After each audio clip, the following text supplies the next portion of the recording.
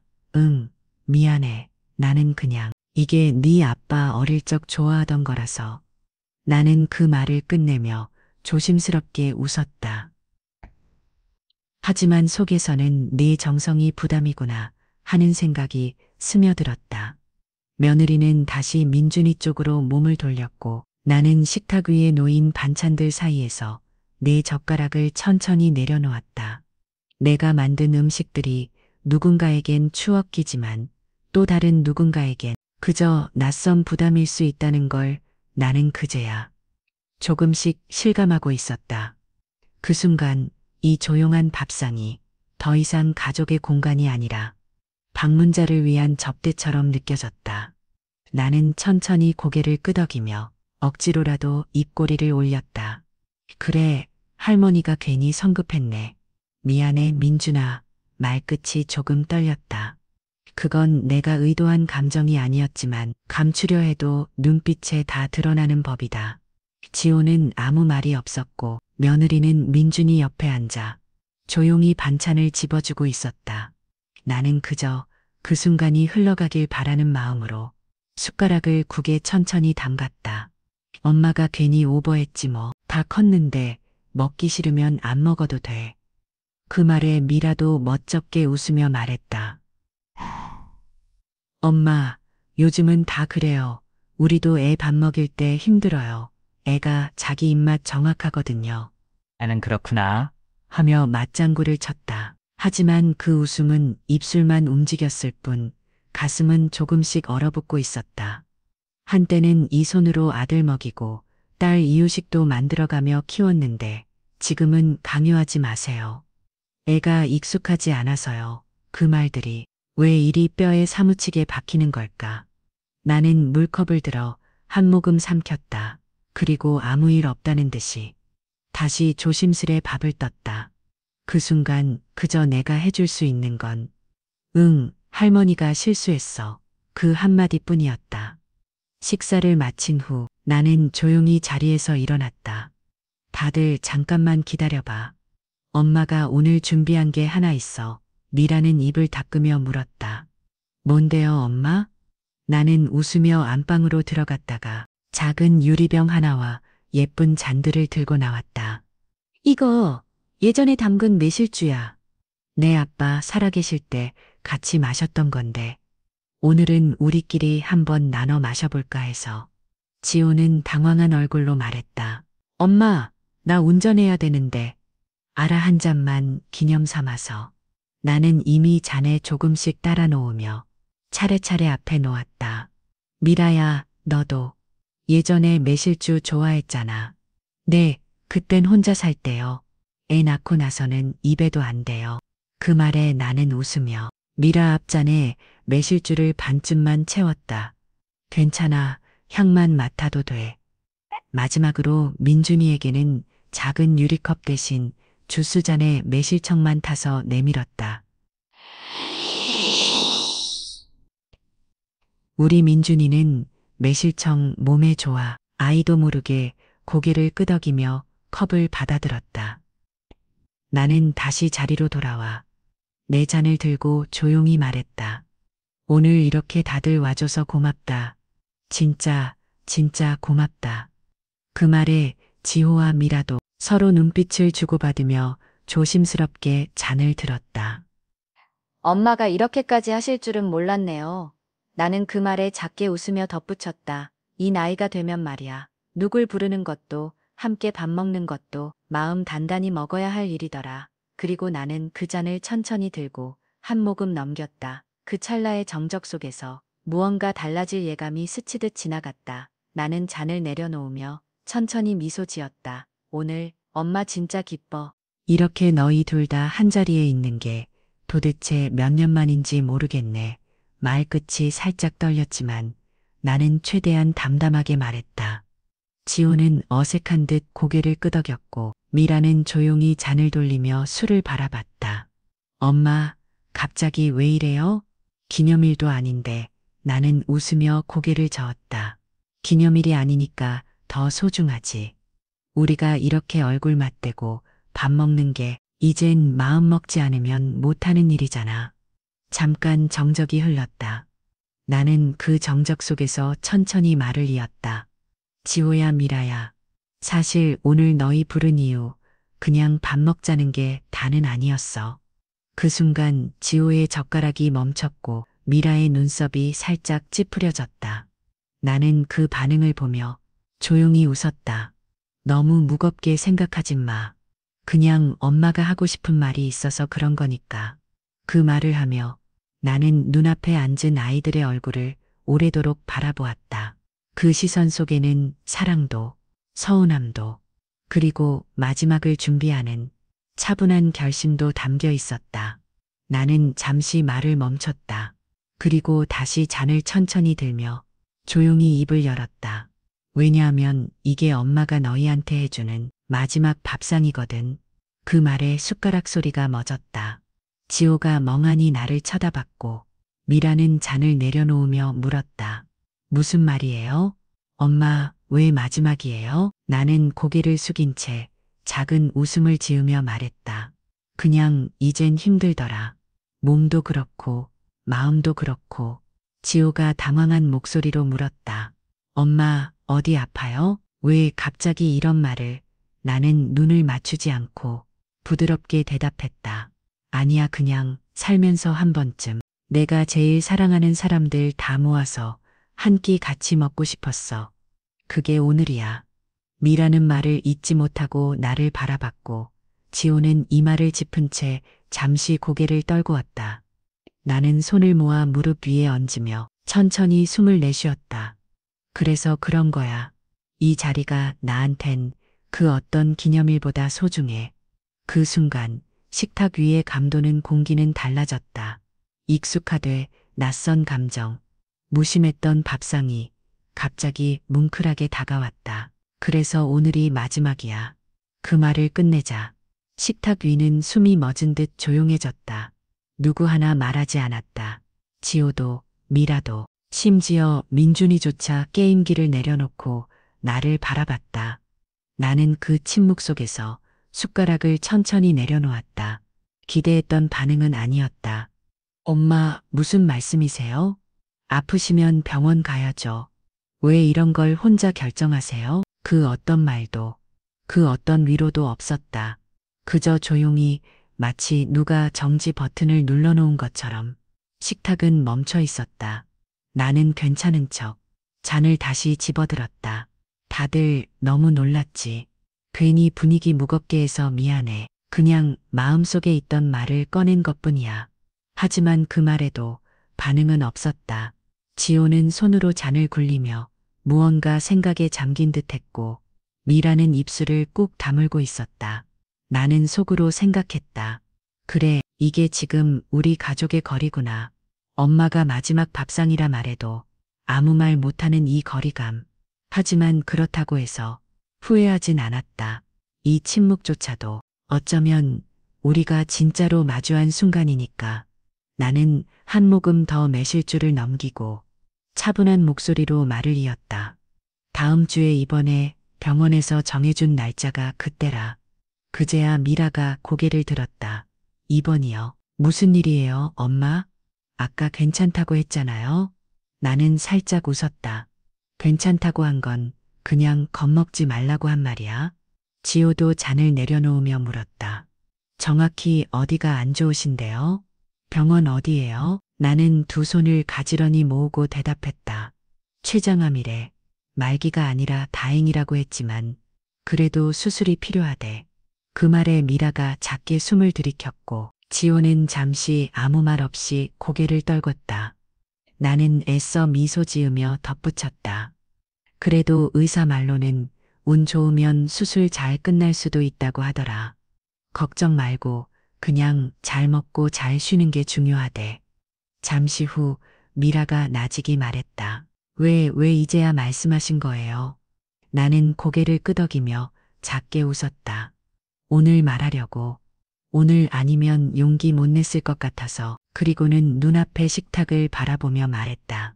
내가 제일 좋아하는 밥상, 내가 제일 보고 싶었던 얼굴들 다 있는 이 자리가 나한텐 제일 든든하니까.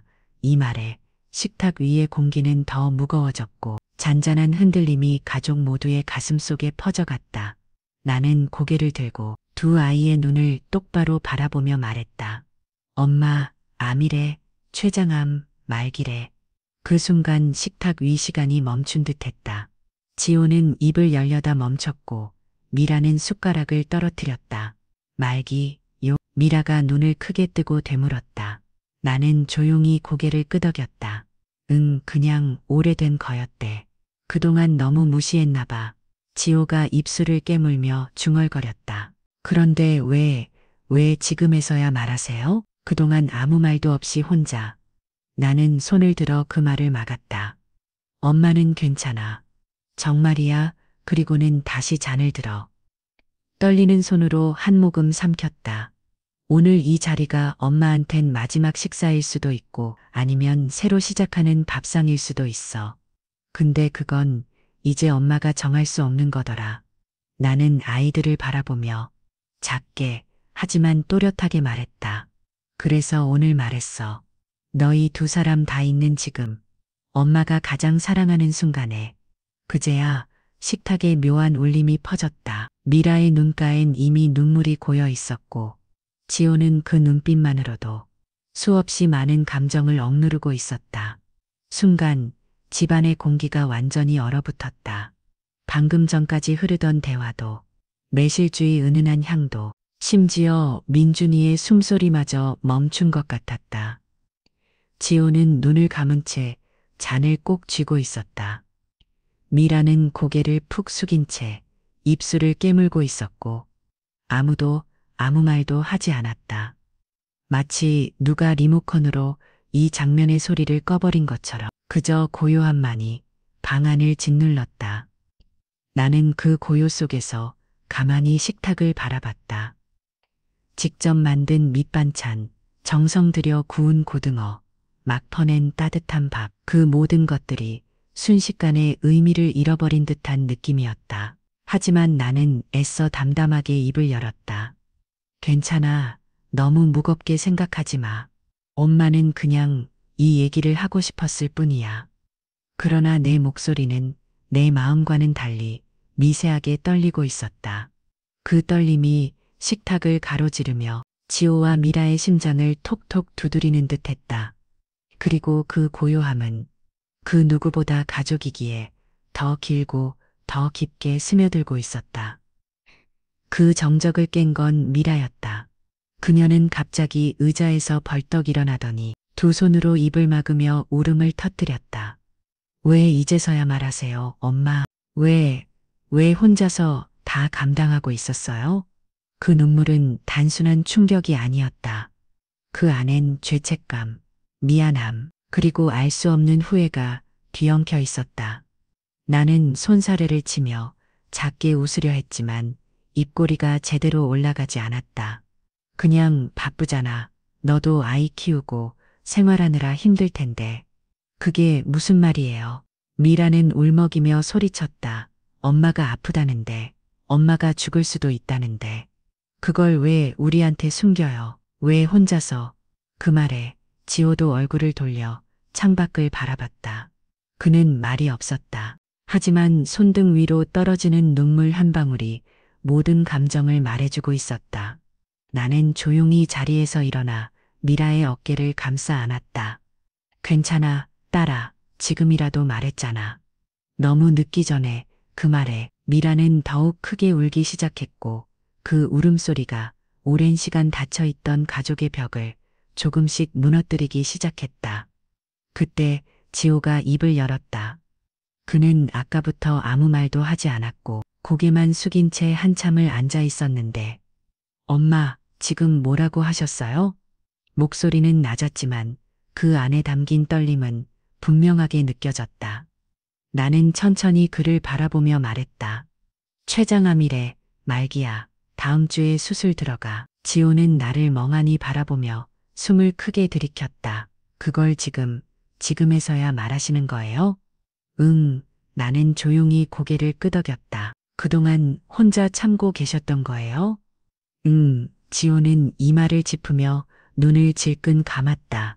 그 순간 그의 어깨가 작게 떨리는 걸 보았다. 그 아이는 어릴 때부터 참는 걸 먼저 배운 아이였다. 남자니까 울지 마. 엄마 힘들게 하지 마. 그 말들이 언젠가부터 지호의 말 대신 침묵으로 쌓여 있었던 거다. 나는 조용히 말했다. 괜찮아, 지호야. 엄마는 네가 바쁜 거 안다. 살아가는 거 그 자체로 너무나도 대단한 거야. 그 말에 지호는 눈을 질끈 감더니 작게, 아주 작게 속삭였다. 미안해요, 엄마. 나는 지호의 눈가를 바라보다가 잔잔하게 미소 지으며 말했다. 엄마는 너희한테 패 끼치고 싶지 않았어. 그 말에 미라는 고개를 휙 들더니 울먹이며 말했다. 무슨 소리예요? 엄마가 우리한테 무슨 패를 끼친다고. 나는 고개를 가로저었다. 너희는 너희 인생이 있잖아. 아이 키우고 일하고 매일매일 살아내는 것도 쉬운 게 아니라는 걸 엄마는 안다. 지호는 입을 꾹 다물고 고개를 숙였고 미라는 눈물을 훔치며 내 손을 꼭 잡았다. 그렇다고 혼자 아픈 거 말도 안 해요. 그건 너무하잖아요, 엄마. 나는 그 손을 조심스레 감싸며 말했다. 그냥 이런 얘기를 꺼내는 게 엄마에겐 용기가 필요했어. 그리고 식탁 너머 가족들을 천천히 바라보며 말했다. 오늘 너희가 이렇게 다 와줘서 엄마는 그걸로 충분해. 정말로. 그 말에 또다시 식탁엔 고요한 공기가 흘렀지만 이번엔 아까와는 달랐다. 이번 고요함은 눈물과 후회가 섞인 고요함이 아니라 따뜻함과 미안함이 조심스레 퍼져나가는 그런 울림이었다. 그 순간 식탁 구석에서 조용히 앉아있던 지호의 아내 수진 씨가 조용히 자리에서 일어났다. 그리고는 핸드백에서 휴대폰을 꺼내 화면을 터치하더니 전화번호를 눌렀다. 네, 여보세요? 강연자 어머님 진료 관련해서 예약 좀 하고 싶은데요. 췌장암 진단받으셨다고 들었습니다. 그녀의 목소리는 떨림 없이 차분했다.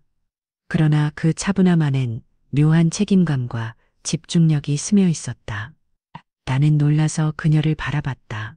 어머, 수진아, 그녀는 조용히 고개를 끄덕이며 미소 지었다. 어머님, 저 병원 쪽 조금 알아요. 서울에 괜찮은 전문 병원 있어요. 지호랑 상의해서 옮겨드릴게요. 그 말에 지호도 고개를 끄덕이며 작게 중얼거렸다. 우리 엄마 혼자 두면 안 돼. 미라는 고개를 푹 숙이며 울고 있었고 나는 그 모습을 바라보다가 가슴이 찡해졌다. 아까 전까지만 해도 낯설다고 안 친하다고 느꼈던 며느리가 지금은 누구보다 내 건강을 걱정하고 있었다. 내가 몇 년 동안 바라던 가족기라는 두 글자가 지금 식탁 위에서 조용히 피어나고 있었다.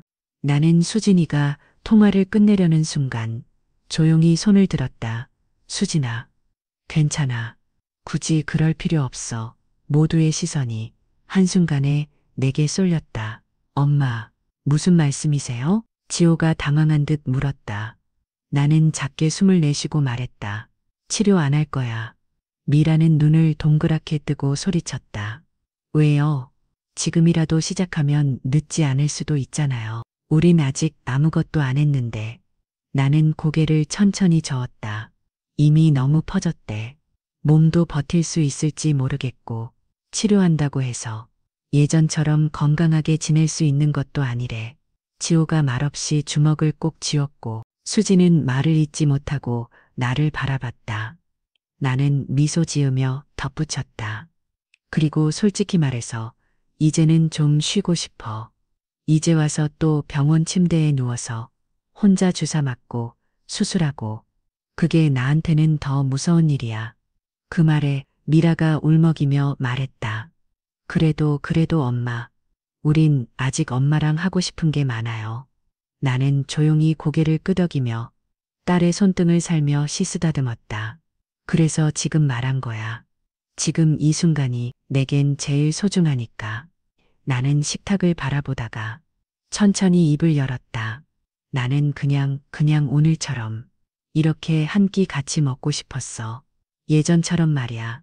지호가 입술을 깨물었고 미라는 눈물을 훔치며 고개를 끄덕였다. 엄마가 시장에서 생선 사와서 굽고 지호는 밥솥 열어보면서 엄마 배고파 하고 미라는 김치통 꺼내다 몰래 한 입 먹고 나는 웃음을 지으며 그러나 눈가가 붉어지는 걸 감추지 못했다.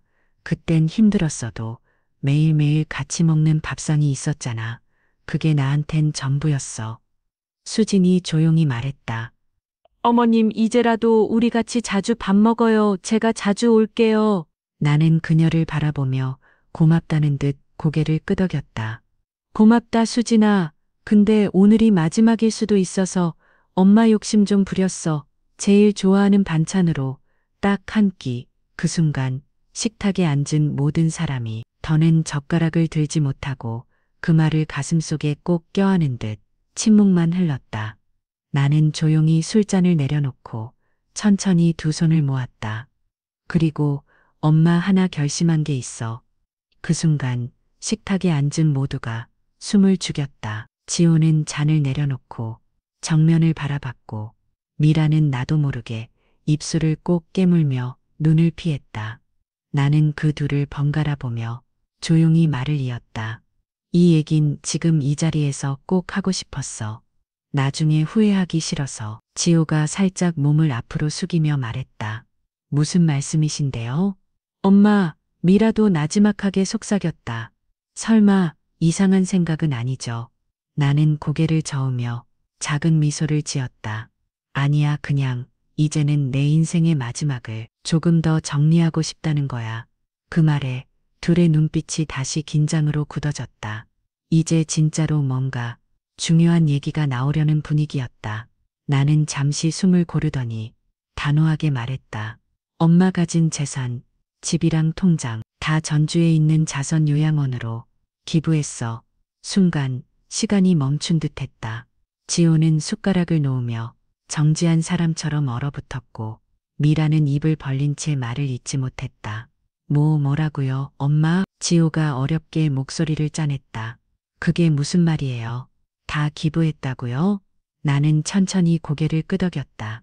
그래, 아이들 없는 노인들 돌보는 데 쓰인대. 엄마보다 훨씬 더 외롭고 힘든 분들도 많더라. 미라는 벌떡 일어서며 외쳤다. 아니 엄마, 그건 저희랑 상의도 안 하고 왜 그렇게 하셨어요? 나는 조용히 말했다. 너희랑 상의했으면 내 마음 못했겠지. 그래서 오늘 이 밥상을 차린 거야.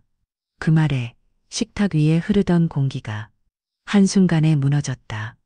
나는 미라의 시선을 피하지 않고 조용히 말을 이었다. 그 돈은 고아 아이들 밥 사주고 책 사주고 작은 도서관 하나 짓는 데 쓰일 거래. 지호가 말없이 나를 바라보았다. 그 눈빛엔 놀람과 조금의 죄책감이 섞여 있었다.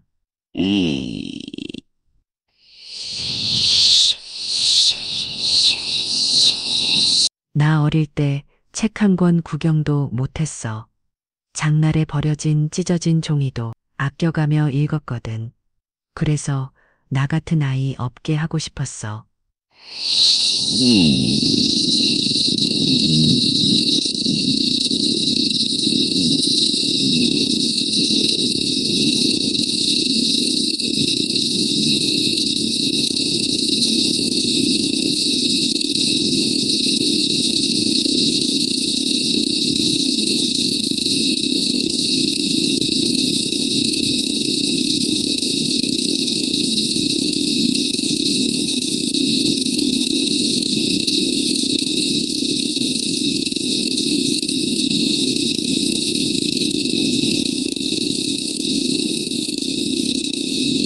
그래서 오늘 이 자리에 불렀지.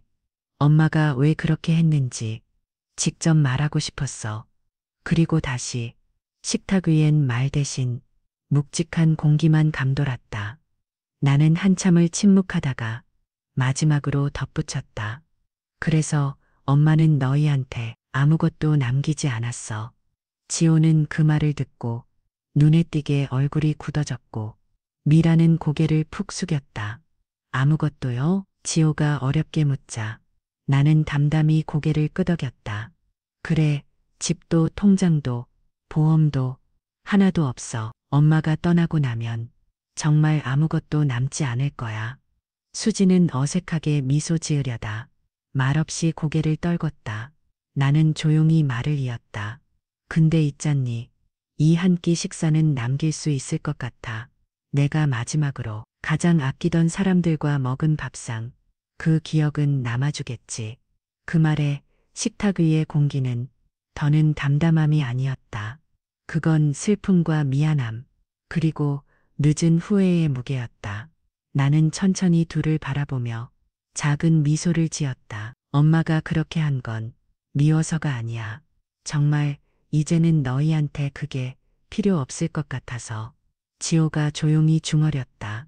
필요 없다고요? 나는 고개를 끄덕이며 말을 이었다. 너희는 잘 살고 있어.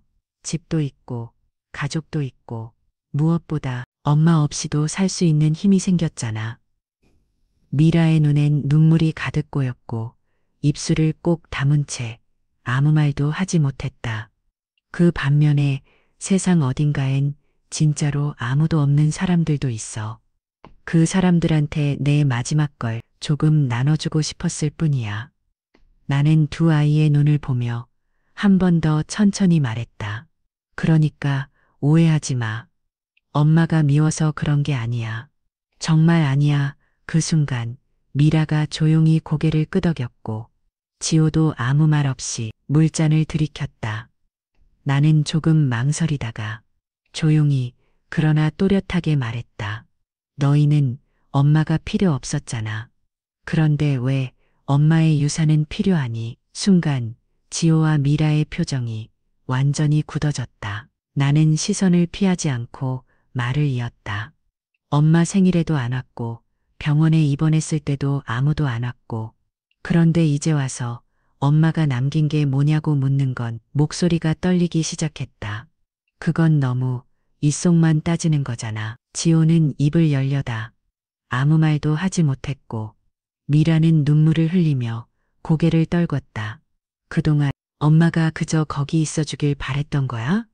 필요할 때만 찾아오는 그런 존재였어. 나는 마지막 한숨을 내쉬며 식탁을 바라봤다. 그런 의미라면 엄마는 이 세상에 의미 없는 존재였던 거야. 미라는 그 말을 듣자 더 이상 참지 못하고 고개를 푹 숙인 채 엉엉 울기 시작했다. 엄마, 미안해. 정말 정말 미안해.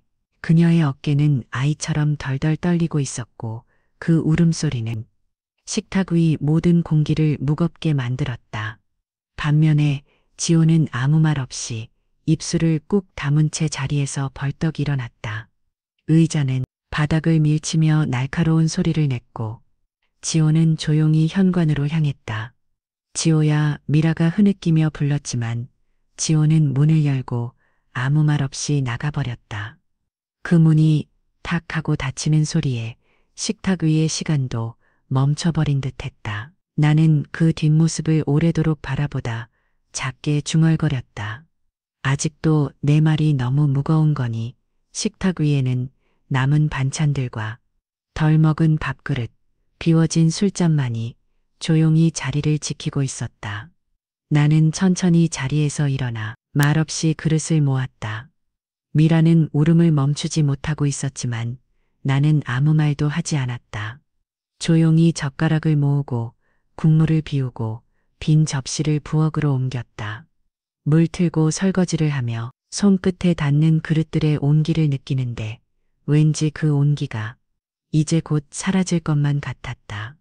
부엌에는 물 떨어지는 소리만 가득했고 그 소리조차 마치 나 혼자 있는 걸 확인시켜주는 것 같았다. 나는 중얼거렸다. 그래, 언제나처럼 결국은 혼자지. 설거지를 하며 조용히 그릇에 묻은 기름을 닦고 있는데 거실 쪽에서 작고 맑은 목소리가 들려왔다. 아빠, 할머니, 아픈 거 진짜야. 순간 내 손이 멈췄다. 그 목소리는 내 손자, 준이었다. 작지만 또렷하게 살짝 떨리는 목소리로 조심스럽게 묻고 있었다. 할머니, 진짜로 우리랑 다시 못 놀아?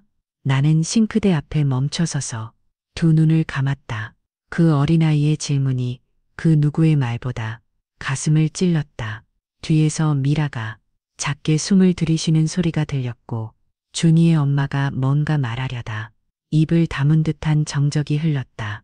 나는 다시 천천히 물을 틀고 그릇을 하나하나 닦으며 작게 혼잣말을 했다. 아이들은 어른보다 더 진심을 잘 느끼는구나. 나는 여전히 설거지를 하며 그 작은 손자의 말에 귀를 기울이고 있었다. 조금 뒤 또 한 번 조용히 들려온 목소리. 할머니, 나 할머니 보러 와도 돼? 나는 그 말을 듣는 순간 뜨거운 무언가가 가슴 안쪽에서 올라오는 걸 느꼈다. 그릇을 헹구던 내 손이 살짝 떨렸다. 아이의 말은 어떤 위로보다 깊게, 어떤 사과보다 솔직하게 내 마음을 건드렸다. 나는 천천히 고개를 돌려 거실을 바라보았다. 준이는 작은 두 손을 모은 채 나를 올려다보고 있었다. 나는 억지로 웃음을 짓지 않았다. 그저 눈물이 고인 눈으로 고개를 끄덕이며 작게 대답했다. 응, 할머니, 기다릴게. 나는 조용히 물을 잠그고 앞치마를 벗어 싱크대 옆에 걸었다. 그리고 천천히 돌아서서 준이를 바라보며 살며시 웃음을 지었다. 그럼 언제든지 오렴.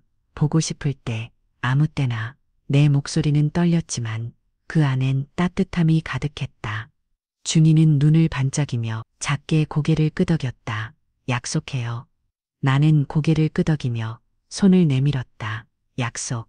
우리의 손이 닿은 순간 식탁 위에 맴돌던 묵직한 공기 속에 조금의 온기가 스며들었다.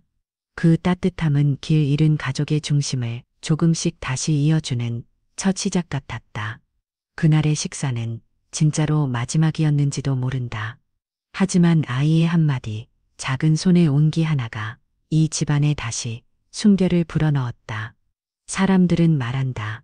사랑은 사라지기도 하고 잊히기도 한다고.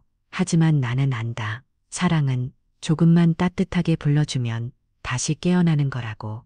마지막이라 믿었던 그 밥상에서 나는 아주 작고 여린 사랑의 잔해를 발견했다. 그리고 그것만으로도 충분히 고마웠다. 그래, 우리 사이 아직 끝난 게 아니구나.